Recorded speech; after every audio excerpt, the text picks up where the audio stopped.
ஈரோடு கிழக்கு இவ்வளோ பெரிய வெற்றி பெற்றிருக்கீங்க, போட்டி போட்டு அவ்வளோ பெரிய டெபாசிட் இலக்க வச்சுருக்கீங்க. ஆனால் இது வந்து ஜனநாயகத்துக்கு கிடைத்த வெற்றி இல்லை, பணநாயகத்துக்கு கிடைத்த வெற்றி அப்படின்னு சொல்லி நாம் தமிழர் கட்சியினர் சொல்லிட்டு வராங்களே. அதே சமயத்தில் பொதுஜனங்களோட பொதுவான சிந்தனை கொண்ட மாற்றம் வேண்டும் என்கிற சிந்தனை கொண்டவர்கள்லாம் நாம் தமிழருக்கு போட்டிருக்காங்கன்னு எடுத்துக்கலாமா? எப்படி வேணாலும் எடுத்துக்கிடலாம். ஆனா இதுல வந்து முழுக்க பிஜேபியினுடைய சப்போர்ட் அவருக்கு கிடைச்சிருக்கு. யாருக்கு? நம்ம சீமான் அவருக்கு பாரதிய ஜனதா கட்சியினுடைய வாக்கு கிடைச்சிருக்கு. அப்படி வந்து அந்த அளவுக்கு ஒரு வலதுசாரி தீவிர வலதுசாரி வந்து சிந்தனை பறந்திருக்கு அப்படின்னா ஒரு 30,000-40,000 ஓட்டு வாங்கியிருக்கணுமே. 30,000-40,000 ஓட்டு போட மாட்டான். பிஜேபியில இருக்கவன், இந்து முன்னணியில இருக்கவன், RSSல இருக்கவன் தானே போடுவான். எல்லாரும் எப்படி வாக்கு போடுவாங்க? எல்லாரும் வாக்கு போட்டாங்க இவர் தானே ஜெயிக்கணும், நம்ம தானே ஜெயிக்கணும். அப்படியெல்லாம் வாக்கு போட இயலாது. ஒன்றும் இல்லை, முழுமையா வந்து அதிமுகவும் பாரதிய ஜனதாவும் சீமானும் நின்று இருந்தா ஓரளவுக்கு டஃப் ஃபைட்டா இருந்திருக்கும். ஃபைட்டு அது மாதிரி தான். சரி, இப்போ வரைக்கும் கம்யூனிஸ்ட் எந்த நிலைமையில இருக்கு? கம்யூனிஸ்ட் எந்த வரைக்கும் எலக்ட்ரல் பாண்ட்ல ஒரு பைசா கூட வாங்காத கட்சி கம்யூனிஸ்ட் கட்சி தானே. அவங்க வந்து சொல்றாங்களே, நாங்க தானே வந்து எந்த ஒரு கார்பரேட்டையும் கை நீட்டி எந்த ஒரு லஞ்சமும் மாமூலும் நாங்கள் வாங்கவே இல்லை அப்படின்னு சொல்லி அவங்க வந்து எலக்ட்ரல் பாண்ட் பற்றி பேசுறதுக்கே அவங்களுக்கு உரிமை உண்டு. சீமான் வந்து 10,800 வாக்குகள்ல இருந்து கடந்த ஓராண்டுக்கு பின்னாடி இப்ப கிட்டத்தட்ட 12,000-13,000 வாக்கு கூட 13,000 வாக்கு வாங்கியிருக்காரு அப்படின்னு சொன்னா அதை அப்ரிசியேட் பண்ணணுமா வேண்டாமா? யாரா இருந்தாலும் திமுகவுடைய காரியகர்த்தாவுடைய நாவினால சீமான் அவர்களுக்கு அப்ரிசியேஷன் வருது. உண்மையை நான் என்ன சொல்றேன், உண்மையை நம்ம பேசணும். அவங்க வந்து எப்படி வேணாலும் ஓட்டு வாங்கட்டும். ஆனா பெரியார் பிம்பத்துக்கு கிடைத்த ஒரு இதுவா அடியா தொடர்ந்து சொல்லிட்டு வர நான் தனிதான் நிற்பேன் அப்படின்றாரு. அப்படி தனிச்சு நின்றாலுமே கண்டிப்பா வரக்கூடிய 2026ல அவர் எதிர்கட்சி வரிசைக்கு வர்றதுக்கு சான்ஸ். 8 வந்து டபுள் ஆனா கூட 16 ஆனா கூட சீட் கன்வர்ஷன் ஆகுமா? இல்ல கண்ணு, இவர் ஒரே ஒரு விஷயம் சொன்னா போதும் கண்ணு, நான் பெரியாரை பத்தி தவறுதலா பேசிட்டேன், நான் மற்ற நான் பின்வாங்க மாட்டேன்.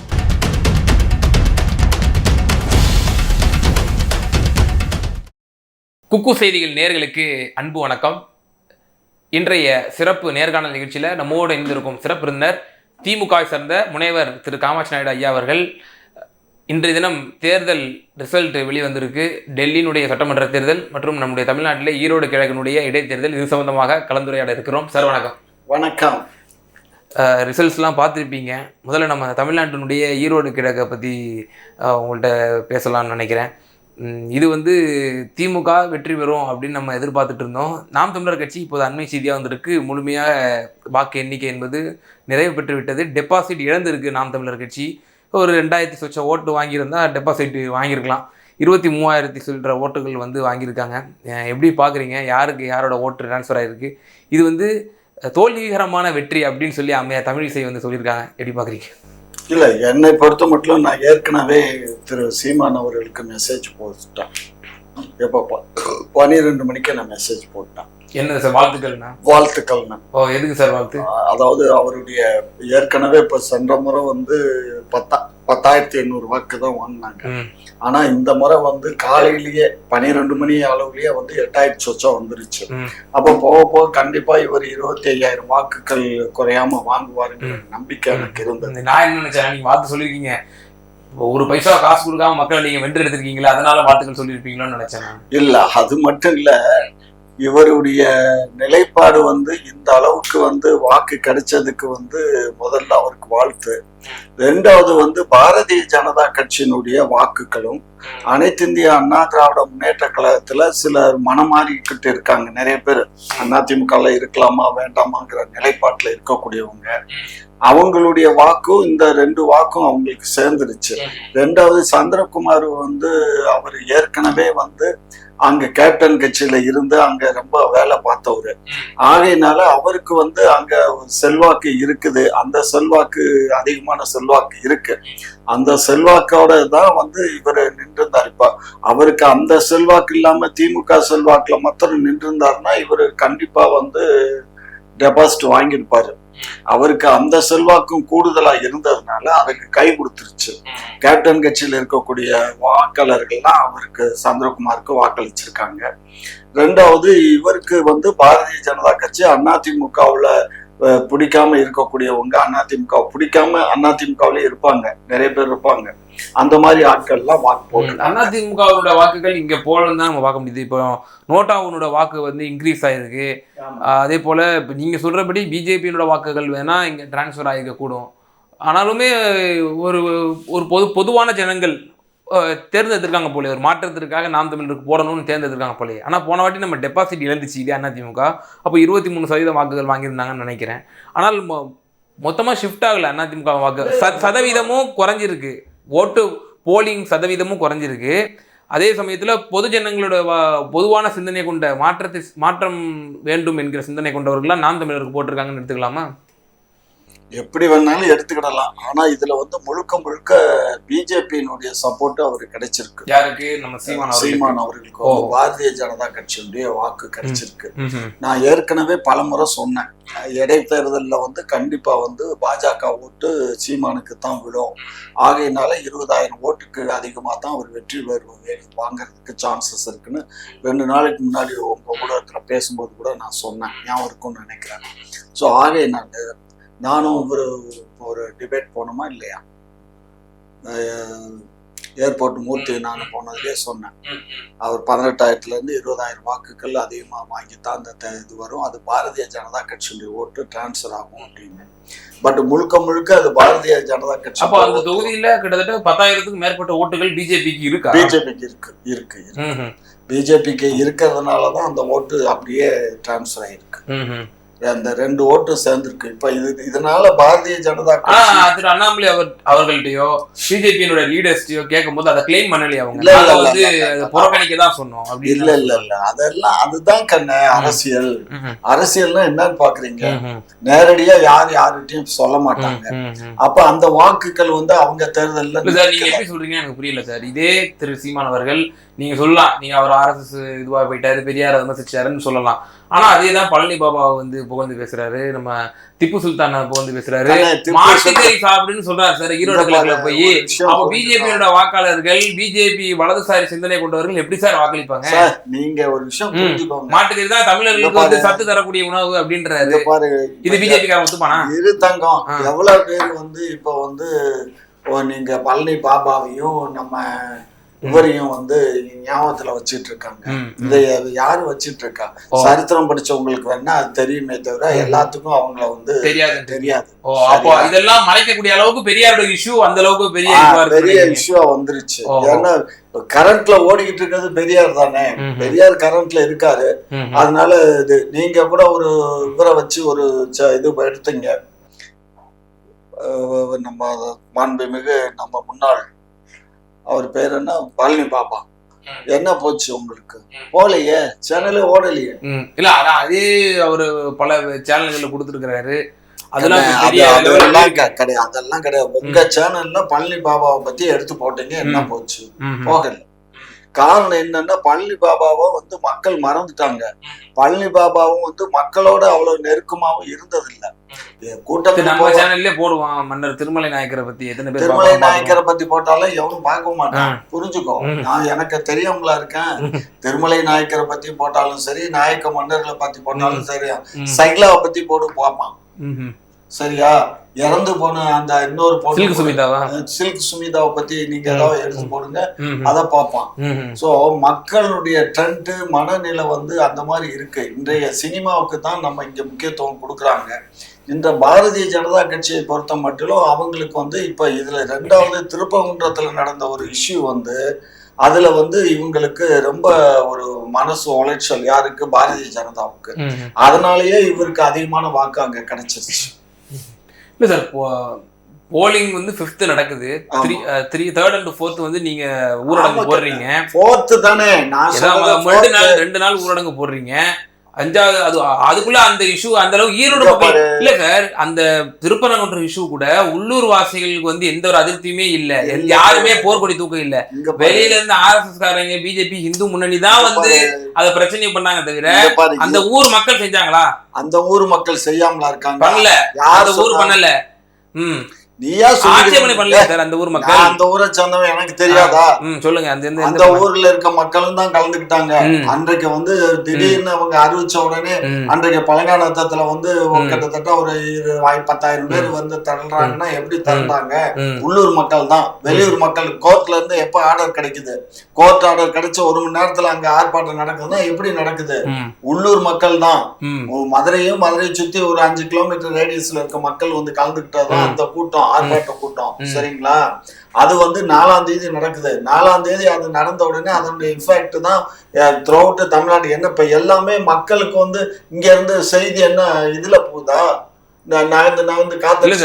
அப்படி வந்து அந்த அளவுக்கு ஒரு வலதுசாரி தீவிர வலதுசாரி வந்து சிந்தனை பறந்திருக்கு அப்படின்னா ஒரு 30-40,000 ஓட்டு வாங்கியிருக்கணுமே. 30-40,000 ஓட்டு போட மாட்டான். பிஜேபியில இருக்கவன், இந்து முன்னணியில இருக்கவன், RSSல இருக்கவன் தானே போடுவான்.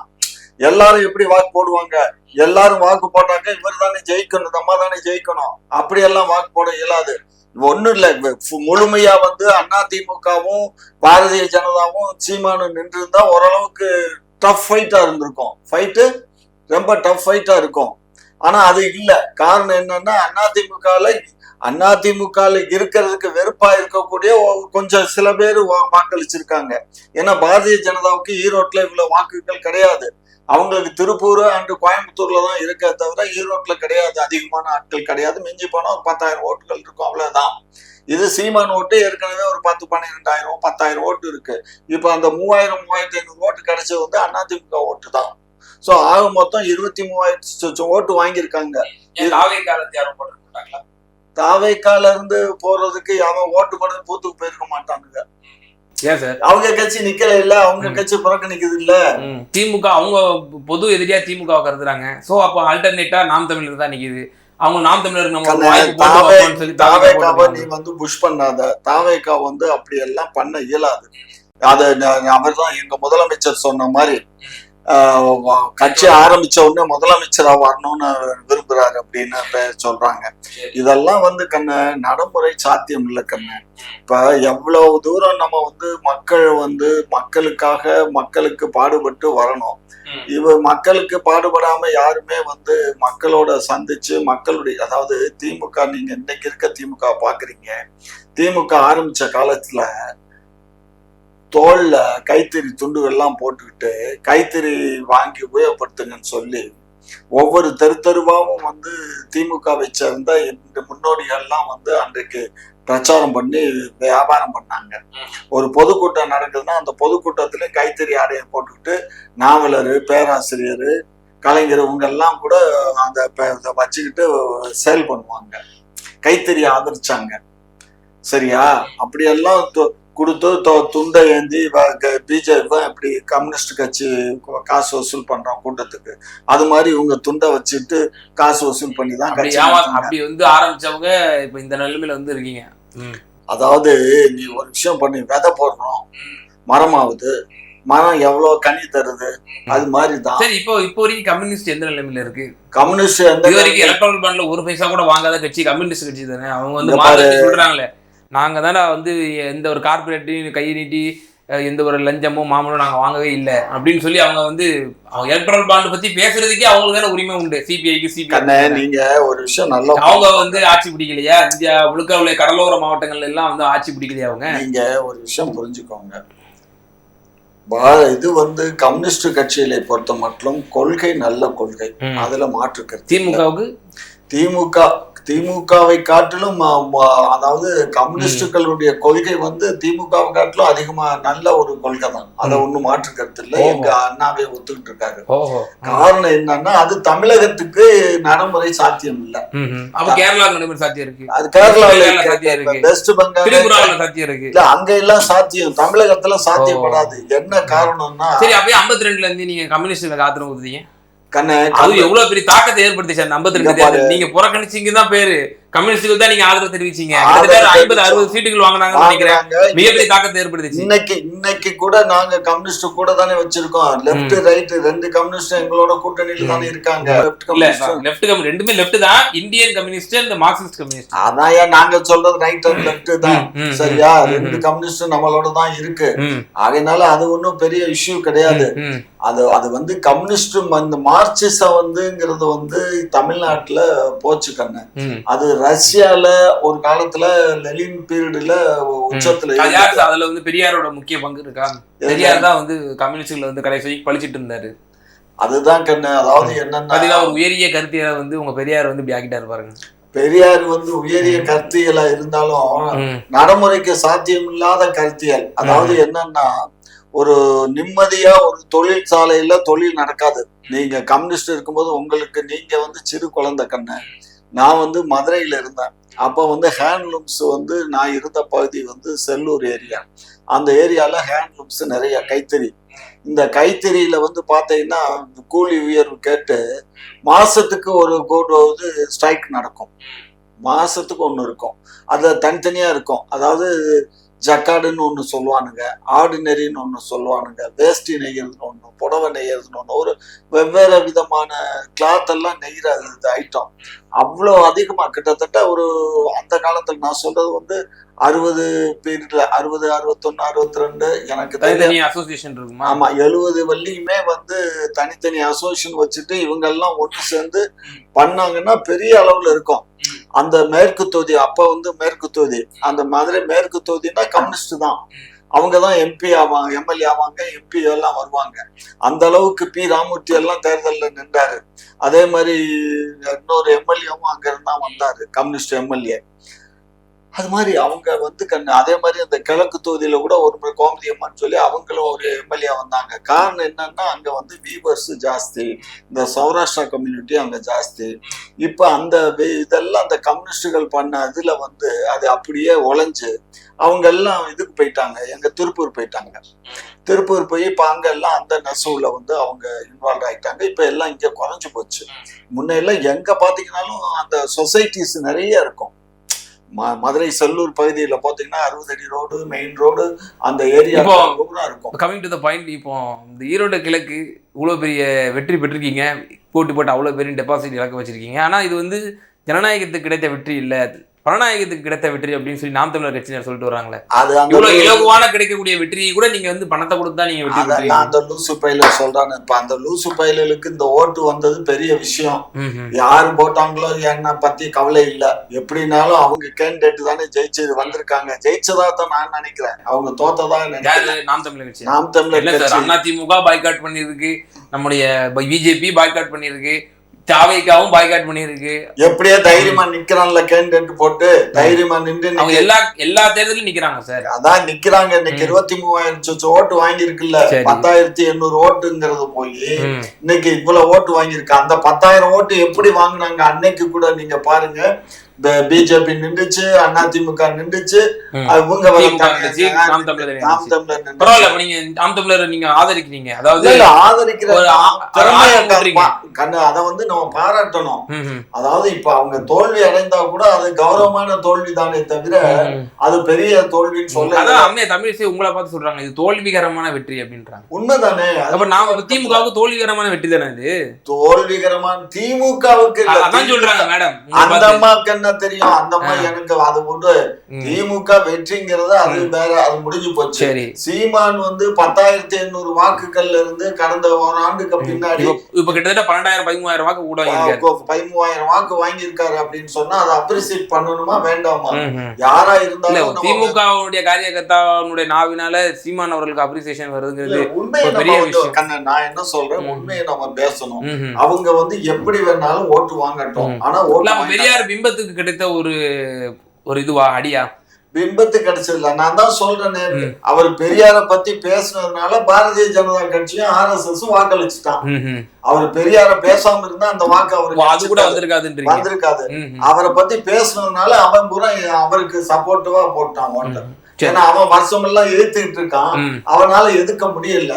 இந்த ஆள் எதிர்க்கிறாரு இந்த மனுஷன், அதனால போடுறா இவருக்கு ஓட்டன்னு போட்டான். அவ்வளவுதான். ஓகே, இப்போ அதுக்கு அடுத்ததாக டெல்லியினுடைய சட்டமன்ற தேர்தல் வந்து நடந்து முடிச்சு 70 சட்டமன்ற தொகுதிகள். இதில் திருமாவளவன் வந்து கொடுத்த ஸ்டேட்மெண்ட் தான் நம்ம பார்க்க வேண்டியது இருக்குது. இந்தியா கூட்டணி கட்சியினர் தங்களுடைய ஈகோவை வந்து தள்ளி வச்சுட்டு நம்ம வந்து ஒன்றிணைய வேண்டிய நேரம் இது, மேலும் எனக்கு ரொம்ப அதிர்ச்சி தருது அப்படின்னு சொல்லி இந்த ரிசல்ட்டை பார்த்து சொல்கிறாரு. இந்தியா கூட்டணி கட்சியினருக்கும் சில அறிவுரைகள்லாம் சொல்லியிருக்காரு. முதற்கட்ட பார்வை உங்களோட பார்வை கண்ணு.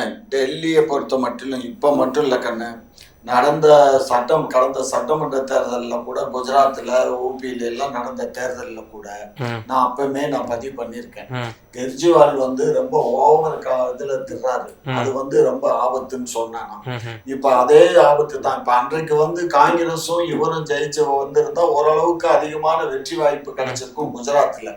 ஹரியானா கூட்டணி வச்சாங்கல்ல நாடாளுமன்ற தேர்தல் இல்ல கூட்டணி, சட்டமன்ற தேர்தல கூட்டணி இல்ல, முடியாதுட்டாரு. இப்ப டெல்லியிலயும் இப்ப முயற்சி பண்ணாங்க காங்கிரஸ், அவங்க முடியாதுட்டாரு கெஜ்ரிவால். இல்ல சார், ஒரு மாநில கட்சி டெல்லியில மட்டும்தான் இருக்கு. இப்பதான் அடுத்துதான் பஞ்சாப்ல பிடிச்சிருக்காங்க. அவங்க தன்னோட கட்சி விரிவடையணும்னு நினைக்கிறாங்க. இப்போ உதாரணமா இப்போ தமிழ்நாட்டு எடுத்துக்கோ. தமிழ்நாட்டில் வந்து அண்ணன் திருமா இருக்காரு. அவர் வந்து தன்னோட கட்சியை வளரணும், நான் ஒரு தேசிய தலைவராக உருவெடுக்கணும்னு சொல்லி கர்நாடகாவில் கேண்டிடேட் போடலையா, தெலுங்கானாவில் கேண்டிடேட் போடலையா, இன்னும் தெலுங்கானாவில் கேண்டிடேட் போடலையா? அப்போ அந்த மாதிரி தானே தன்னோட கட்சி வளரணும், விரிவடையணும், நாம் ஒரு மாற்று சக்தியாக பிஜேபிக்கு வரணுங்கிற ஒரு நோக்கோட கேண்டிடேட் போட்டால் அதையே நீங்கள் உள்நோக்கம் கற்பிக்கிறீங்க. அது பிஜேபிக்கு துணை போகுதுன்னு சொல்றீங்க.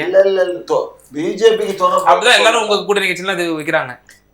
அதாவது அவருடைய ஓட்டு உடைக்குது, காங்கிரஸோட ஓட்ட உடைக்குதுன்ட்டு 100க்கு 100 உண்மை. காங்கிரஸும் இப்ப கெஜ்ரிவாலும் கூட்டணியில சீட்டு ஷேரிங்ல இப்ப கிட்டத்தட்ட 70 தொகுதி இல்லையா, 70 தொகுதியில இவங்க 2 பேரும் சீட்டு ஷேரிங்ல நின்று இருந்தாங்க. நாடாளுமன்ற தேர்தலில் 2 பேரும் கூட்டணி தான் இருந்தாங்க. 7 தொகுதியிலுமே பிஜேபி ஜெயிச்சிச்சு. அப்ப அது மூலியமா தெரியலையா இது பொருந்தா கூட்டணி, இது 2 பேரும் சேர்ந்த கதை. போன தேர்தல்ல 10,000 ஓட்டு வாங்கினாரு. ஒரு வருஷத்துல இந்த தேர்தல்ல எப்படி 23,000 ஓட்டு வாங்குறாரு. நீங்க தமிழ்நாடு ஒப்பிடுறீங்களா? தமிழ்நாடு தான் இப்ப இடைத்தேர்தல் இவரு வாங்கியிருக்காருல சீமானு. அது மாதிரிதான் எப்பயுமே ஒரு விஷயம் புரிஞ்சுக்கோங்க, மக்கள் வந்து ஒரு இது நிலையில இருக்க மாட்டாங்க. ரெண்டாவது வந்து பிரதமரும் அமித்ஷாவும் வந்து அங்க வந்து நிறைய அறிவிப்புகளை கொடுத்தாங்க, இலவச அறிவிப்பு. சரி, அந்த டெல்லியில நிறைய இலவச அறிவிப்பு. இல்ல அப்ப அதுக்கும் கிரெடிட் வந்து நம்முடைய திரு மு க ஸ்டாலின் அவர்கள் தானே? அது எப்படி அவருக்கு வரும்? அவர்தான் முதல்ல ஆரம்பிச்சாரு இந்த மகளிர் உரிமை தொகை. பாத்தீங்கன்னா எல்லா மாநிலத்திலும் விரிவடைஞ்சிருச்சு. 2500 ரூபாய் கொடுக்குறேங்கிறான். இப்ப அடுத்தபடியா நீங்களும் ஆட்சி வர்றதுக்கு படிக்கிற பிள்ளைகளுக்கு இவ்வளவு தரேன். இப்ப 26ல நீங்க ஆட்சி வர்றதுக்கு நீங்களும் 2,500 3,000 சொல்லுவீங்களா? நாங்க அப்படி எல்லாம் சொல்ல மாட்டோம். நாங்க அதான் சொல்ல மாட்டோம். அவங்கதான் பாஜக சொல்லுவான். இல்ல இப்போ அதான் நம்ம வந்து திராவிட மாடல் வந்து இது ஒரு எல்லாருக்குமே கிளைம் பண்ணிக்கிறாங்க. எங்களுடைய நாங்க தான் முன்மாதிரி, நாங்க ஃபர்ஸ்ட் 1000 ரூபாய் அறிவிச்சோம், அதுக்கப்புறம் கர்நாடகா அறிவிச்சான், அதுக்கப்புறம் பிஜேபி மாலக்குடி மாநிலங்கள் மகாராஷ்டிரா அறிவிச்சிச்சு, அதுக்கப்புறம் இப்ப டெல்லியில வந்து அறிவிச்சிருக்காங்க. இப்ப எல்லாரும் அப்ப எல்லாம் முன்னோடி நாங்க தான். தெலுங்கானால அறிவிக்கலையா? அதான் நாங்க தான் முன்னோடின்னு சொல்லி நீங்க சொல்லிக்கிறீங்களே. கண்ணு, சில திட்டங்கள் வந்து நல்ல திட்டமா இருந்தா மக்கள் ஏத்துக்கிறாங்க. அது மக்களுக்கான திட்டம். நான் இதே பிரதமர் ரேவடி கல்ச்சர்னு சொன்னாரு. இதே ரேவடி கல்ச்சர் தான் நாட்டை குட்டி சோறாகுது, இதான் வந்து இலவசங்கள் தான் வந்து நாட்டை வளர்ச்சியவே நாசமாகுதுன்னு சொன்னாரு. நீ லூசாயா? ஊருக்கு தாயா உபதேசம்? அவங்களுக்கு கிடையாது, எல்லாமே ஊருக்கு தான். மோடிஜியை பொறுத்த மட்டும் ஊருக்கு தான் உபதேசம், அவருக்கு கிடையாது. அவருடைய ட்ரெஸ் கோடுக்கு எவ்வளவு காசு செலவு பண்றாரு, ஒரு நாளைக்கு ஒரு வருஷத்துக்கு எவ்வளவு பணம் ஒதுக்கீடு பட்ஜெட்ல தானே ஒதுக்குறான். பாருங்க எவ்வளவு பணம். இதே கெஜ்ரிவால் பாருங்க, ஆரம்பத்துல அவரு என்னென்னலாம் வந்து முன் வச்சாரு, எப்படி பிரச்சாரம் செஞ்சாரு, எப்படி ஆட்சிக்கு வந்தாரு, எவ்வளவு எளிமையை வந்து பறைசாட்டிக்கிட்டாரு. ஆனா இப்போ அவரோட லைஃப் ஸ்டைல பாருங்க, அவருடைய வீட்டினுடைய அரண்மனையை பாருங்க, வீட்டினுடைய இன்டீரியரை பாருங்க, கிச்சனை பாருங்க. அப்போ அதெல்லாம் வந்து அது அரசு வீடு தானே. இப்ப அவர் முதல்ல என்ன சொன்னாரு, அரசு வீடுனா வந்து உபயோகப்படுத்த மாட்டேன், நான் எதுவுமே வாகனங்களை நான் வந்து உபயோகப்படுத்த மாட்டேன், ரொம்ப எளிமையா இருப்பேன், நான் சாமானியர்கள் ஒருவனா இருப்பேன் அப்படின்னு சொல்லி தான் ஆட்சியே பிடிச்சாரு. ஆனா இப்ப லைஃப் ஸ்டைல் மாறி இருக்கேன் கெஜ்ரிவாலோட லைஃப் ஸ்டைல் பாரு. அது மாதிரி மக்களுக்கு வந்து ஒரு முதலமைச்சரா வந்தாச்சுன்னா சில பாதுகாப்புகள் சில தேவைகள்லாம் வந்துடும். அது பண்ணித்தான் ஆகணும். பண்ணலைன்னா இயலாது. புரிஞ்சதா? அப்படி பண்ணலைனாக்க ஈஸியா போற போக்குல எவனாவது.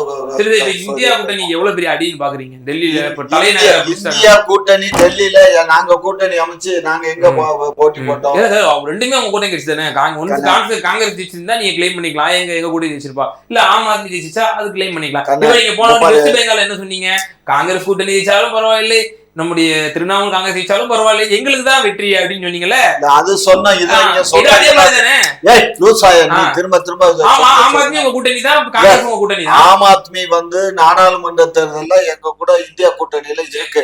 இப்ப இந்த டெல்லி சட்டமன்ற தேர்தல்ல காங்கிரஸோட கூட்டணி வச்சிருந்தா இன்றைக்கு அவர் வந்து முதலமைச்சர் கண்டினியூ ஆகிருப்பாரு.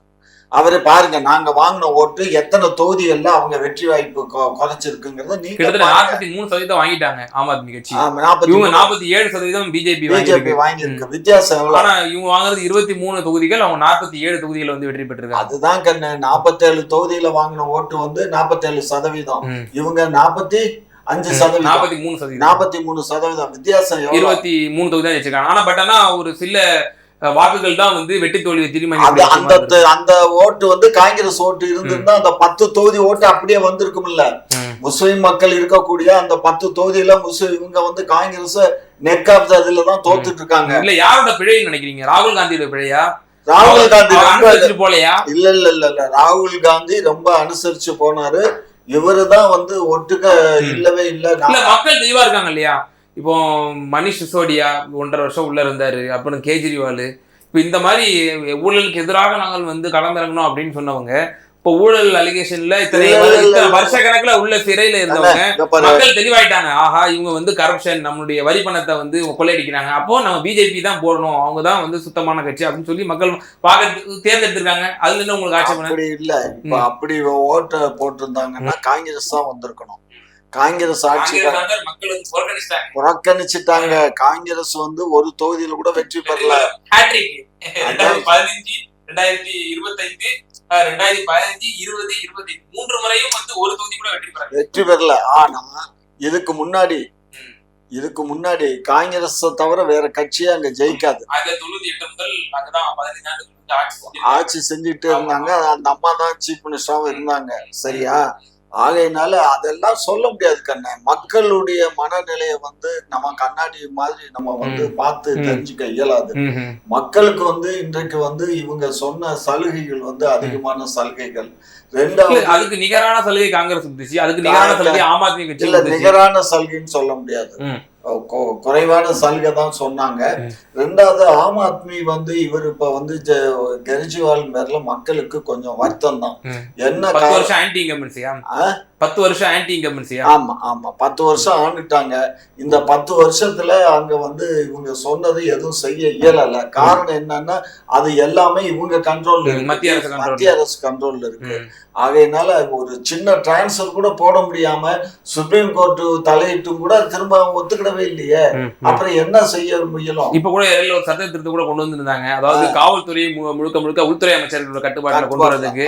அதுக்கு வந்து நம்முடைய மன்மோகன் சிங் அவர்கள் வயோதிகத்தினுடைய அது கூட பொருட்படுத்தாம வீல் சேர்ல போய் ஓட்டு போட்டு வந்தாரு. ஆனாலும் அது வந்து ஆக்ட் பாஸ் ஆயிடுச்சு.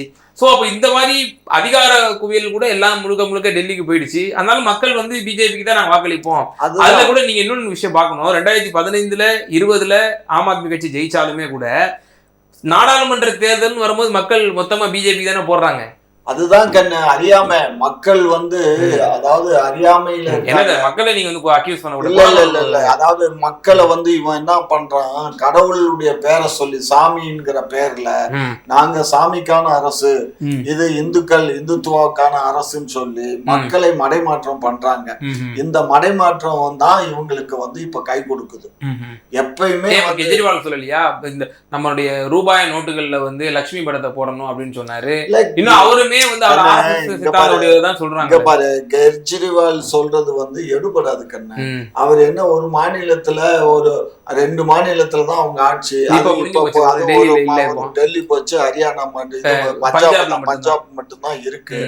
ஆகையினால இது வந்து என்னை பொறுத்த மட்டும் கெஜ்ரிவாலுடைய வளர்ச்சி வந்து இமலாய வளர்ச்சி. அதை ஒன்றும் நம்ம இப்போ அரசியல் மசாலா இப்போ என்ன சொல்லிட்டு வர்றாங்க அப்படின்னா, ஸ்டாட்டிஸ்டிக்ஸ் இப்போ ஆம் ஆத்மி கட்சி வந்து எழுந்து வர்றது ரொம்ப கஷ்டம். ஏன்னா உள்ள இருக்கக்கூடிய முக்கிய பிரமுகர்களெல்லாம் கூட இப்போ ஆம் ஆத்மி கட்சியில இருந்து வெளியேற்றிட்டாருன்னு சொல்லப்படுது. மேலும் இப்ப கடைசியா ஒரு 5 எம்எல்ஏ கூட பிஜேபியில போய் சேர்ந்தது நம்ம செய்திகளா பாக்குறோம் இல்லையா. அப்போ முழுக்க பிஜேபி வந்து இதுல வந்து கரெக்டா 3 வருஷமா இதை வந்து கேம்பெயின் பண்ணி தான் தோற்கடிச்சிருக்காங்க அப்படின்னு சொல்றாங்க. உண்மைதான், உண்மை. கேம்பெயின் மட்டும் இல்ல, கட்சியவே உடைச்சிருக்காங்கன்னு கூட சொல்றாங்க இல்லையா? ஏன்னா இவரை பிடிச்சி உள்ள போட்டாச்சு, சிசோடியாவும் உள்ள போட்டாச்சு, எல்லாமே உள்ள போயிடுச்சு. ஆனா உண்மையில பார்த்தாக்கா அங்க வந்து ஏதாவது கரப்ஷன் இருக்கான்னா டெஃபினட்டா கரப்ஷனே இல்ல. எப்படி சொல்றீங்க?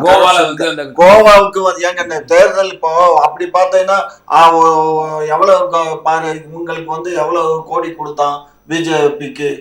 அது அதாவது கண்ண நான் என்ன சொல்றேன், ஒவ்வொரு தேர்தல்லையுமே வந்து பெரிய கம்பெனிஸ் எல்லாம் வந்து நன்கொடை கொடுக்கறதுங்கிறது பெரிய விஷயம்.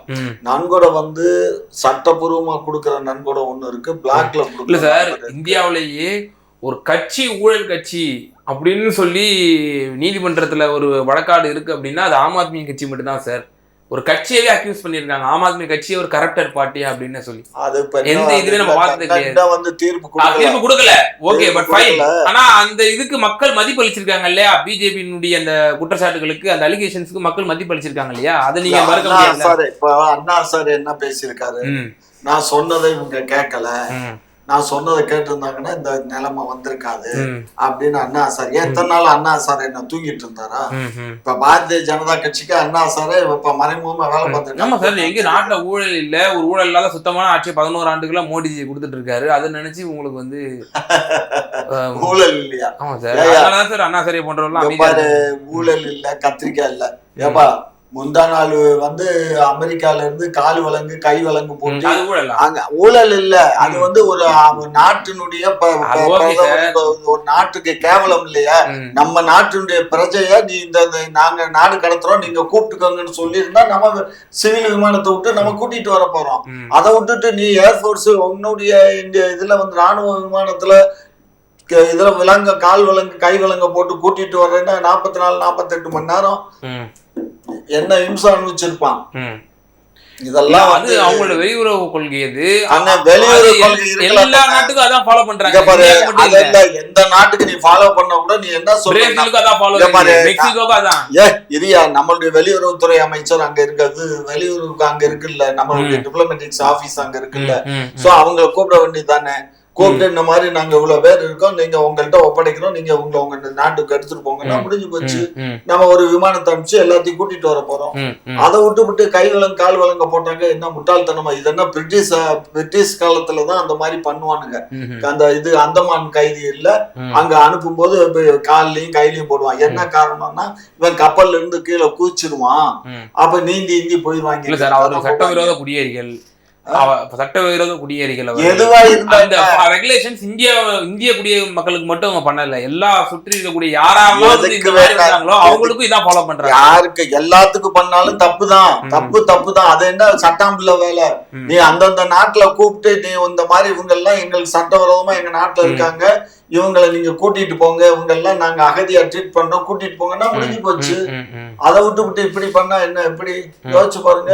இப்ப நம்ம கிட்ட கூட தான் வந்துருவோம். அப்ப இந்தியா கூட்டணி கட்சி வந்து தங்களோட சுயநலத்துக்காகத்தான் வந்து இருக்காங்களா அப்படிங்கிற ஒரு கேள்வி இருக்கு. இப்போ ஒவ்வொருவரும் ஒவ்வொரு தேர்தலில் வந்து ஒரு சமரசத்து போக்கோடு, ஒரு குறைந்தபட்ச ஒரு காமன் மினிமம் ப்ரோக்ராம் இல்லாம தங்களை நிலைநாட்டுவதற்காகவே பதவி ஆசை, மம்தாவுக்கும் பதவி ஆசை, கெஜ்ரிவாலுக்கும் பதவி ஆசை, இது எல்லாமே வந்து இந்தியா கூட்டணியில இருக்கக்கூடியவங்களுக்கெல்லாம் பதவி ஆசை. இந்த பதவி ஆசைனாலதான் இது, புரியுதா? பதவி ஆசைக்கு ஆசைப்பட்டாலே நாசமாத்தான் போகணும். பதவி வெற்றி வந்த பின்னாடி பதவிக்கு வா, வெற்றி வர்றதுக்கு முன்னாடியே நான் தான் அடுத்த சீஃப் மினிஸ்டரா வரணும் நீ வேலையை பார்த்தீங்கன்னா அப்படித்தான் போகும். ஒரு தொகுதியில ஜெயிச்ச உடனே சீமான் அவர்கள் நாளைக்கு இந்த தொகுதியில அவர் வந்து இவ்வளவு வாக்கு வாங்கிட்டாரு, நானே சொல்லியிருக்கேன், அடுத்த 236 தொகுதியிலையும் 234 தொகுதியிலும் இவங்க போட்டி போட்டாங்கன்னு வச்சுக்கோங்க, இந்த அளவுக்கு ஓட்டு வாங்கினாங்கன்னா இல்ல இதை காட்டிலும் அதிகமா ஓட்டு வாங்கும் போது அவங்க வந்து ஒரு எதிர்கட்சி வரிசையில வர்றது கூட சான்சஸ் இருக்கு சில தொகுதிகள்ல. ஏன்னா இப்ப டைரக்டா வேற யாருமே நிக்காதனால இவ்வளவு ஓட்டு வந்திருக்கு. மற்றவங்க நின்று இதே மாதிரி ஓட்டு வாங்கியிருந்தாருன்னா இவருக்கு சில தொகுதிகள்ல வெற்றி வாய்ப்பு கூட கிடைக்கிறது சான்சஸ் இருக்கு. தொடர்ந்து சொல்லிட்டு வரல நான் தனியா நிப்பேன் அப்படின்றாரு. அப்படி தனிச்சு நின்றாலுமே கண்டிப்பா வரக்கூடிய 2026ல அவர் எதிர்கட்சி வரிசைக்கு வர்றதுக்கு சான்சஸ். 8 வந்து டபுள் ஆனா கூட 16 ஆனா கூட சீட் கன்வர்ஷன் ஆகுமா அப்படிங்கிற கேள்வி இருக்கு. இல்ல கண்ணு, இவர் ஒரே ஒரு விஷயம் சொன்னா போதும் கண்ணு, நான் பெரியாரை பத்தி தவறுதலா பேசிட்டேன், நான் துளி அளவு நான் பின்வாங்க மாட்டேன். நேற்று தான் சாட்டை துறைமுக ஒரு பேட்டி கொடுத்திருக்காரு. எங்க அண்ணன் இது வரைக்கும் யார்ட்டையுமே இப்படி பேசுனது கிடையாது. பெரியார எந்த எக்ஸ்ட்ரீம் அளவு போறீங்களோ போங்க, போய் அடிங்க. நம்முடைய தலைமுறைக்கு வந்து நம்மளுடைய முன்னோர்கள் நம்மளுடைய தமிழர்களுடைய தலைவர்களை வந்து கொண்டு சேர்க்க வேண்டிய தருணம் இது அப்படின்னு சொல்லி எந்த எக்ஸ்ட்ரீம்னாலும் போங்க அப்படின்னு சொல்லியிருக்காராம். பின்வாங்க மாட்டாரு அவர் முன்வைத்த. அவர் பின்வாங்குறாரு பின்வாங்கலைங்கிறத பத்தி கவலை இல்லை. அவருக்கு வந்து வெற்றி பெறணும்னா இது வந்து இங்க வந்து பெரியாரை வந்து புறம் சொல்லி யாரும் ஜெயிச்சிட முடியாது. பெரியாருங்கிறவர் வந்து அவர் வந்து கடவுள் இல்லை, அவர் ஒரு சீர்திருத்தவாதி, அவ்வளவுதான். இப்போ அம்மையா தமிழிசை வந்து என்ன சொல்லியிருக்காங்க அப்படின்னா, திருமாவளவன் அவர்கள் வந்து அதிர்ச்சி ஆயிட்டேன் டெல்லியினுடைய தேர்தல் முடிவுகளை பார்த்து அப்படின்றாரு. இன்னும் அவர்களுக்கு வந்து மயக்கம் வரலாம், ஒரு எல்லாம் வரலாம் அப்படின்ற மாதிரி சொல்றாங்க. எப்படி பாக்குறீங்க நம்முடைய தமிழிசை அம்மையார்? ஏன்னா வரக்கூடிய 26 தேர்தல்ல இங்க வந்து ஆட்சி மாற்றமே ஏற்படும். அப்போ பிஜேபி ஆட்சி அமையும் போது இன்னும் உங்களுக்கு வந்து ஒரு மயக்கம், தலை சுத்தி எல்லாம் வரலாம் உங்களுக்கு அப்படின்னு சொல்றாங்க. அப்ப அவங்க வந்து ஓட்டு எந்திரத்தை மாத்தி வைக்க போறாங்களா? சொல்லு. தமிழகத்துல ஓட்டு இயந்திரத்தை மாத்தி அமைச்சா தான் அந்த மாதிரி வெற்றி பெற முடியும்.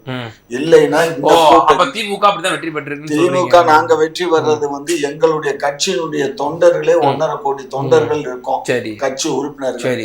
அதே மாதிரி திருமாவளவன் கட்சியில எவ்வளவு இருக்காங்க, கம்யூனிஸ்டுகள் இருக்காங்க, அதுக்கப்புறம் முஸ்லீம்கள் இருக்காங்க. அதிமுக வந்து இப்போ டிக்ளைனிங் ஃபோர்ஸா தானே இருக்கு. இப்போ அந்த அதிமுக வாக்குகள்லாம் இப்போ பிஜேபிக்கு வருங்கிற ஒரு எண்ணத்துல அவங்க சொல்லியிருக்காங்க. நீங்க ஒரு விஷயம் புரிஞ்சுக்கோங்க. இப்ப வந்து நான் தான் அன்னைக்கும் சொல்றேன், இன்னைக்கு 13% நான் கொண்டு வந்துருவேன்னு சொல்றாரு திரு அண்ணாமலை அவர்கள். இங்க பாரு, அதிமுகவை 13% நான் கொண்டு வந்துருவேன் வரக்கூடிய தேர்தல்ல. அவரு அவர் தனியா நிக்க போறாரா? அவங்க என்டிஏ அலையன்ஸ் சார். இங்க பாரு, எடப்பாடி பழனிசாமி தலைவர், அவர் தலைமையில கூட்டணி. இந்த கூட்டணியில பாரதிய ஜனதா கட்சி எல்லாம் கூட்டணி மந்திரி சபைக்கு கையெழுத்து போட்டுருவாரு. இந்த ஆளு சீஃப் மினிஸ்டர், அவங்க எல்லாம் துணை முதலமைச்சர். இந்த மாதிரி ஒரு செட்டப் நடக்கும், போட்டி போடுவாங்க. ஆனா நெக் ஆஃப் த மூமெண்ட்ல இதெல்லாம் நடக்கும். ஆனா இப்படிலாம் நடந்துருச்சுன்னா திமுக தோத்துரும் இல்லையா? திமுக தோக்காது. இல்ல சார், எதிர்கட்சிகளுடைய எதிர்கட்சிகள் சிதறி போய் கிடக்கிறதான சார் திமுக தொடர் வெற்றியில இருக்கு. அப்படியெல்லாம் இப்ப இங்க பாருக்கண்ண, எப்படி வந்தாலும் நீங்க இப்ப சீமான் வந்து அவர் வந்து கூட்டணிக்கு வரமாட்டாரு நீங்க சொல்றீங்க, நானும் சொல்றேன். அப்ப கூட்டணிக்கு போகலைனாலும் அவர் ஒரு கணிசமான ஓட்டா ஒரு தொகுதிக்கு வந்து குறைந்தபட்சம் ஒரு 25,000 ஓட்டு பிரிப்பாரு. இப்ப வாங்கி 23,000 தான் வாங்கியிருக்காரு. இப்ப வந்து யாருமே கண்டெஸ்ட் பண்ணல. சரி, நாம் தமிழர் தான் கண்டெஸ்ட் பண்ணிருக்கு, அதனால இவ்வளவு பெரிய ஓட்டு. நீங்க சொல்ற மாதிரி 20-25,000 ஓட்டுலாம் வாங்கினாங்க அப்படின்னா அது வந்து ஒரு குறைஞ்சி 15-20% போயிடும். சரி, 15,000 ஓட்ட சொல்லு. 10,000-15,000 ஓட்டு 15,000 ஓட்டு பிரியும் போது அது பிரியுது. 15,000 ஓட்டு இவங்க ஓட்டு பிரியுது. எங்களுக்கு பொறுத்த மட்டும் முஸ்லீம்கள் ஓட்டும் கிறிஸ்துவர்கள் ஓட்டும் அதே சமயத்துல வந்து திருமாவளவன் தலித்து மக்களுடைய வாக்குகளும் அதே மாதிரி இவங்களுடைய வாக்குகளும் இதுல வந்து எங்களுக்கு 50-60% இப்ப இன்னைக்கு எங்க கூட தான் இருக்காங்க வண்டிய இன மக்கள். எப்படி இதெல்லாம் வந்து நீங்க அவ்வளவு இலகுவா சொல்றீங்க? இல்ல போட்டுருவாங்க எங்களுக்கு. இல்ல பயோடாட்டா எங்கள்கிட்ட இருக்குன்னு. எங்க இவங்க இப்போ இவங்க வந்து இவ்வளவு இப்ப எம்பி எலெக்ஷன் நடந்தது இல்ல, எம்பி எலெக்ஷன்ல இவங்க என்ன வாங்கினாங்க? ஒரு தொகுதியிலாவது இவங்களால ஜெயிக்க முடிஞ்சதா? யோசிச்சு பாருங்க. அன்புமணியுடைய துணைவியார் நின்றாங்க கிருஷ்ணகிரி.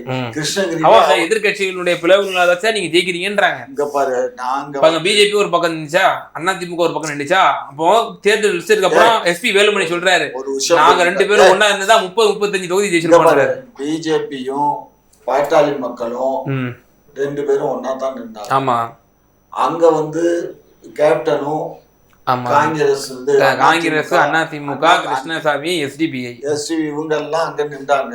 ஆகையினால இது இப்பயும் அதே மாதிரி நிலைதான் வரும். ஆனா இப்ப பாட்டாளி மக்கள் கூட சேர்ந்துரும் எங்க அதிமுகல. அதே மாதிரி இவங்களும் பிஜேபியும் அதிமுக போயிடும். அவங்க ஸ்ட்ராட்டஜிக்ஸ் என்னன்னா எப்படியாவது ஆட்சியை கைப்பற்றணும். அதுக்கு நம்ம அண்ணாமலை தெளிவா இருக்காரு, நாங்க பிஜேபி அதிமுக போக மாட்டோம் அப்படின்னு. திராவிட கட்சிகளோட நாங்க டிக்ளைனிங் ஃபோர்ஸா இருக்கு, நாங்க எங்களோட வளர்ச்சி பாதைக்கு தான் நாங்க பார்ப்போம் அப்படி கடுமையா நேத்து வரை கடுமையா விமர்சனம் பண்ணாங்க சார். இதெல்லாம் ஏப்பா மும்பைல என்னப்பா சொன்னாங்க, மும்பைல என்ன சொன்னாங்க மும்பைல ஊழல், இந்த ஊழல்வாதிகளோட நாங்க கூட்டணி வச்சுக்க மாட்டோம், கடைசியில அவனையே உடைச்சு அவனை சீஃப் மினிஸ்டர் ஆக்கி அடுத்து அவனை தூக்கி துணை முதலமைச்சர் ஆக்கி போட்டாங்களா இல்லையா, தப்புன்னு கீழே. அது மாதிரிதான்ப்பா இப்ப துணை முதலமைச்சர்னு இந்த ஆளு பொறுப்புக்கு வருமா, அங்க இருக்க எம்எல்ஏக்களை விலைக்கு வாங்கிடுவானுங்க, வாங்கிட்ட உடனே அந்த ஆட்சி கவிழ்ந்துரும், அடுத்து இவன் ஆட்சி அமைப்பான், எம்எல்ஏ வந்தா. இது நாங்க இந்த 2026 நாங்க விட்டு கொடுக்க போறதில்ல, அது வேற விஷயம். ஒரு கால் தப்பி தவறி வந்தாக்கா அதுதான் நடக்கும். 3 மாசம் கூட எடப்பாடி சீஃப் மினிஸ்டர் இருக்க மாட்டாரு, தூக்கிடுவானுங்க. அது அவனுடைய கொள்கை. அது உடனே தூக்கி ஏதாவது ஒரு கேஸை போட்டு உள்ளதுக்கு கெஜ்ரிவால உள்ள போட்டாங்க இல்ல, அது மாதிரி ஏற்கனவே நிறையப்பட்ட எஃப்ஐஆர் வந்தாலும் மேல பெண்டிங்ல இருக்கு. ஏதாவது ஒரு கேஸ தோண்டி நீங்க போடுறது அவர நாங்க போட மாட்டோம். நீங்க ரொம்ப நல்லவரா? நாங்க மனிதாபிமானம். மனிதாபிமானம். அதாவது எப்படி ஒரு அக்யூஸ்டுக்கு நீங்க மனிதாபிமானம் பாப்பீங்க. ஆமா. ஓஹோ. என்ன சார் நீங்க தான் சொன்னீங்க எதிர்கட்சியா இருக்கும்போது அக்யூஸ்ட்னு எப்படி பண்ணாம நீங்க தான் சார் எதிர்கட்சியா இருக்கும்போது குற்றச்சாட்டு வச்சீங்க. கொலையாளி கொள்ளை வழக்குல யாரு அக்யூஸ் பண்ணா? இங்க பாரு அக்யூஸ்டா இருந்தாலும் கூட நீதிமன்றம் சொல்றவர்களே அவரை நம்ம அக்யூஸ்ட்னு டிக்ளேர் பண்ண இயலாது. நீதிமன்றம் தான் அதை முடிவெடுக்கும். நீங்க இப்ப பண்ணிட்டீங்களா டிக்ளேர் எதிர்கட்சியா இருக்கும்போது? நாங்க அப்படி எல்லாம் பண்ணல நீங்க. சரி ஓகே. இப்போ டெல்லியினுடைய தேர்தல் முடிவு நம்ம பார்த்துருக்கோம். அதுக்கு அடுத்து வரக்கூடிய பீகாரினுடைய சட்டமன்ற தேர்தல் இருக்கு. இன்னும் அடுத்த ஆண்டு நம்ம தமிழ்நாடு சட்டமன்ற தேர்தல் இருக்கு, வெஸ்ட் பெங்கால், இது மாதிரியான பரந்துபட்ட மாநிலங்களோட தேர்தல் வர்றதுக்கு. இதுல என்டிஏனுடைய அலையன்ஸ் கை ஓங்குதா? இந்தியாவுடைய அலையன்ஸ் சரிவை நோக்கி போயிட்டு இருக்கா? எப்படி பாக்குறீங்க? கூட்டணி நாங்க ஒண்ணும் இப்ப இந்த நாட்டை தேசத்தை ஆண்டுகிட்டு இருக்கல, நாங்க எதிர்கட்சியில தான் உட்கார்ந்து இருக்கோம். புரியுதா? நீங்க ஒற்றுமையா இல்லைன்றாங்க. ஒற்றுமையா இல்லைங்கிறது இப்ப இந்த அறிவு வந்திருக்கோம். இப்ப ஏற்கனவே இப்ப டெல்லி நல்ல பாடத்தை போட்டி இருக்கோம். பீகார்ல அதை விட்டு கொடுத்து போனா தான் பீகார்ல நம்ம ஓரளவுக்கு நாடாளுமன்ற தேர்தல்ல மிகப்பெரிய வெற்றி சார். Nitish plus BJP. நீங்க ஒரு விஷயம் புரிஞ்சுக்கோங்க, நிதிஷ் அப்படியே பிஜேபி ஜெயிச்சு வந்தா கூட நிதிஷ் ஜெயிச்சு வந்தா நிதிஷ் சீஃப் மினிஸ்டர் இருக்க மாட்டாரு. புரிஞ்சுக்கோ. அவர் மத்தியில அவர் ஆதரவு கொடுத்திருக்காரு சார். மத்தியில ஆதரவு என்னன்னா இப்ப அது இங்க போயிடும் இல்ல, அந்த ஆள் மேலதான் ஏகப்பட்ட குற்றச்சாட்டு நிதிஷ் மேல இருக்கு. அதெல்லாம் விட்டு வைக்க மாட்டாங்க. அதெல்லாம் அவங்க வேலை பார்க்க மைனாரிட்டி ஆட்சி சார். அதுல எப்படி சார் எடுக்க முடியும்? மைனாரிட்டி ஆட்சினாலும் இங்க மாநிலத்துல மெஜாரிட்டி வேணும் இல்ல, மாநிலத்துல மெஜாரிட்டி இல்லைனாக்கா நாங்க எப்படி அவங்களுக்கு கொடுப்பாங்க சார். அவரு செஞ்ச சில விஷயங்கள்லாம் மக்கள் இன்னும் வரைக்கும் அவரை நம்புறாங்க சார். நிதிஷ்குமார் இப்ப மது விலக்கா இருக்கட்டும், சாதிவாரி கணக்கெடுப்பா இருக்கட்டும், இந்த மாதிரியான விஷயங்கள்லாம் மக்கள் வெகுவா கவர்ந்து இருக்கிறாரு. மக்கள் இன்னும் நம்புறாங்க எங்களுக்கான ஒரு முதல்வரா அவர் இருக்காருன்னு சொல்லி. அதான் தொடர் வெற்றி. நாடாளுமன்ற இத்தனை நீ சொல்றீங்களா, ஒவ்வொரு முறை சொல்றீங்களா, 9 முறை கட்சி மாறி மாறி மாறி மாறி கூட்டணி வச்சவருன்ட்டு. ஆனாலும் மக்கள் நேத்து வரைக்கும் இந்தியா கூட்டணியில ஒரு கோஆர்டினேட்டரா இருந்தவர் இப்ப பிஜேபியில இணைகிறாரு, தேர்தலை சந்திக்கிறாரு, மிகப்பெரிய வெற்றி. 2 தொகுதி தான் உங்க எதிர்கட்சி இந்தியா கூட்டணி கிடைச்சிச்சு. மீதி 38 தொகுதிகளும் பிஜேபி பிளஸ் ஆர்ஜேடி எடுக்கிறாங்க. அப்படின்னா எல்லாமே ஒரே மாதிரி இருக்காது கண்ணு. நான் என்ன சொல்றேன், இப்ப டெல்லியில பாத்தீங்கல்ல, நாடாளுமன்றத்தில் 7க்கு 7 பிஜேபி வந்துச்சா, சட்டமன்றத்தில் பிஜேபி வந்துச்சா? ஒரு காலத்துல லல்லு பிரசாத் யாதவா அவங்களால அடைக்க முடிஞ்சிச்சா? எத்தனை பீரியட் அவர் சீஃப் மினிஸ்டர் இருந்தாங்க, அதுக்கப்புறம் அவர் துணைவியார் இருந்தாங்க, ஏதாவது முடிஞ்சிச்சா? அதெல்லாம் ஒவ்வொரு காலகட்டங்கள்ல இதெல்லாம் இருக்கும் தம்பி. அதுக்கப்புறம் காலங்கள் மாறும். நிதிஷ் யாருடைய சிஷ்யங்கிறதுனால அவருக்கு ஒரு மரியாதை. சோ இப்ப அந்த மரியாதை பிஜேபியோட போனதுல அது மரியாதை குறைஞ்சுதான் போயிடுச்சு. ஆனாலும் வரக்கூடிய சட்டமன்ற தேர்தல்ல பிஜேபி அதிகமா செல்வாக்குல ஜெயிச்சு வந்தா அவன் தான் சீஃப் மினிஸ்டர் வருவானே தவிர இவரை சீஃப் மினிஸ்டர் ஆக்கணும். இப்ப மும்பைல என்னாச்சு, என்ன சீஃப் மினிஸ்டர் ஆக்குன்னு அந்த துள்ளுனா உடனே போட்டு 1000 கோடி ரூபாய் ஊழல்னு போட்டு ஒரு இது பண்ண உடனே நான் துணை முதலமைச்சரா இருந்துக்கிறேன்னு சொல்லி ஒதுங்கி. ஆமா, பிஜேபி மறுபடியும் அங்க ஆட்சி அமைச்சிச்சுல. அது மாதிரி இங்க வந்துடும். சரி, அவங்க கண்ணு கிளவரா காய் நவுத்துறானுங்க. நெட்டையின நம்பினாலும் குட்டையின நம்பாத மாதிரி அந்த அமித்ஷா இருக்காரு, அவர் இந்த வேலைகள் எல்லாம் அவர் தான். அண்ணன் திரும்ப இவ்வளவு வருத்தப்படுறாரு. இப்போ உங்க திமுக உட்பட எல்லாரும் நீங்க கூட்டணி கட்சியில இருக்கீங்க. அடுத்தடுத்து வரக்கூடிய மாநில தேர்தலில் இப்போ ராஜ்யசபாவோட எண்ணிக்கையும் அவர்களுக்கு உயரக்கூடும். அப்புறம் இது நாடாளுமன்ற தேர்தலுக்கு ஒரு அச்சாரமா நம்ம எடுத்துக்க மாட்டோமா? வரக்கூடிய ஒவ்வொரு சட்டமன்ற தேர்தல்லையும் ஒரு யூனிட்டியை நம்ம ஃபாலோ பண்ண மாட்டோமா? பாருங்க, ஒரு விஷயம் புரிஞ்சுக்கோங்க. மக்கள் தான் மகேசன், வாக்களிக்கிற மக்கள். அந்த மக்கள் யாருக்கு வாக்களிக்கிறாங்களோ அவங்க ஆளட்டும். அதுல அவங்க ஆளும்போது அதுல தவறுகள் நடந்தா அடுத்த முறை மாத்த போறாங்க. இப்ப வந்து டெல்லியில வந்து அவங்களால எதுவும் செய்ய முடியல. அது வந்து ஜஸ்ட் லைக் யூனியன் பிரதேசம் மாதிரி. அதனால கெஜ்ரிவாலால எதுவும் செய்ய இயலல. ஆனா பிஜேபினால செய்ய இயலும். ஏன்னா அவங்க ஆட்சி தான் நடக்குது, காவல்துறை அவங்க கண்ட்ரோல்ல இருக்குது, கவர்னர் அதான் உள்துறை தான் அவங்க கண்ட்ரோல் தானே, எல்லாம் அவங்க கண்ட்ரோல்ல இருக்கு, அவங்க எல்லாமே செய்வாங்க. சோ அப்புறம் என்ன இருக்கு? சோ பக்கத்துல இருக்க ஹரியானா அவங்கள்ட்ட இருக்கு, இப்ப பஞ்சாப் ஒண்ணுதான் தனியா இருக்கு. பஞ்சாபையும் இவங்க என்ன கோல்மால் பண்ணாலும். இப்போ இன்னொரு விஷயமும் சொல்லப்படுது. இப்ப ஏற்கனவே பஞ்சாப்ல வந்து ஒரு பேச்சு ஓடிட்டு இருக்கு, முழுக்க முழுக்க டெல்லி தான் நம்மளை இயக்கிக்கிட்டு இருக்கு, அதாவது கேஜ்ரிவால் தான் பகவந்த் சிங் மானை வந்து இயக்கிக்கிட்டு இருக்காரு அப்படின்னு சொல்லி அங்க வெகுவா விமர்சனம் வைக்கப்படுதான் பஞ்சாப்ல. இப்போ கெஜ்ரிவாலும் இப்போ டெல்லியில தோர்த்துட்டாரு. இப்போ அவரோட கான்சென்ட்ரேஷன் ஃபுல்லா பஞ்சாப்ல இருக்கும் பட்சத்துல பஞ்சாப்லயும் அவருக்கு வந்து டே பை டே அவருக்கு வந்து ஒரு அன்பாப்புலர் ஆவாரு அப்படின்னு சொல்லப்படுது. அப்படின்னு பேசுறாங்க. பட் ஆனா அது நடக்காது. ஏன்னு கேட்டீங்கன்னா பஞ்சாப்ல வந்து ஃபுல் மெஜாரிட்டி இருக்காங்க.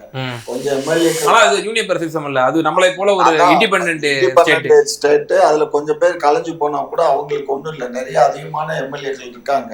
அதனால அங்க ஆட்சி நடக்கும். அதாவது கண்ணு, ஒரு ஒரு ஒரு விஷயம் நடந்து போச்சுன்னா கடன்னு ஒரு சீட்டு கட்டல அடிக்கிட்டே போறோம்னு வச்சுக்கல, ஒரு சீட்டை தட்டி விட்டோம் எல்லா சீட்டும் கீழே விழுந்துரும். அது மாதிரி இது கிடையாது. இது வந்து ஆட்சி, அரசியல், மனித நேயம், மனிதனுடைய கொள்கை, இதை வச்சுதான் நம்ம நிர்ணயம் பண்றோம். இதுல ரெண்டு தான் கெஜ்ரிவாலும் நமக்கு தலைவலி. யாருன்னா கெஜ்ரிவாலும் தலைவலி தான், மம்தாவும் தலைவலி தான். இவங்க ரெண்டு பேரும் தான் ரெண்டுக்குமே அடங்கி போக மாட்டாங்க. அவங்க எல்லாம் இண்டிவிஜுவலா என் மாநிலத்தை நான் பாத்துக்கிறேன், என் மாநிலத்தை நான் பாத்துக்கிறேன்பாங்க. என் மாநிலத்தை நீயே பாரு. ஒரு பிஜேபிக்கு திமுக ஒண்ணு இல்ல கண்ணு. போன முறை வந்து கல்கட்டால வந்து திமுக கூட்டணியில அந்த மாதிரி சீட்டு தர காங்கிரஸ் கொடுக்கல. காங்கிரஸ் கொடுத்துருந்தாங்கன்னா ஃபுல் மெஜாரிட்டியா வந்திருக்கும். அது அந்த மாதிரி பண்ணுச்சு. ஸோ அதனால சில இதுகளை வந்து கண்ண நான் என்ன சொல்றேன், விட்டு கொடுத்து போறவங்க கெட்டு போறதே இல்லை கண்ணு. எதுவா இருந்தாலும் விட்டு கொடுத்து போறது நல்லது. அவ்வளோ. ஓகே. பல்வேறு விவகாரங்கள்ல இந்த டெல்லி சட்டமன்ற தேர்தல் முடிவுகள், அதே போல ஈரோடு கிழக்கு முடிவுகள் சம்பந்தமாக எங்கள் நேயர்களுக்கு பல கருத்துக்கள் பகிர்ந்தமைக்கு மீத நன்றி.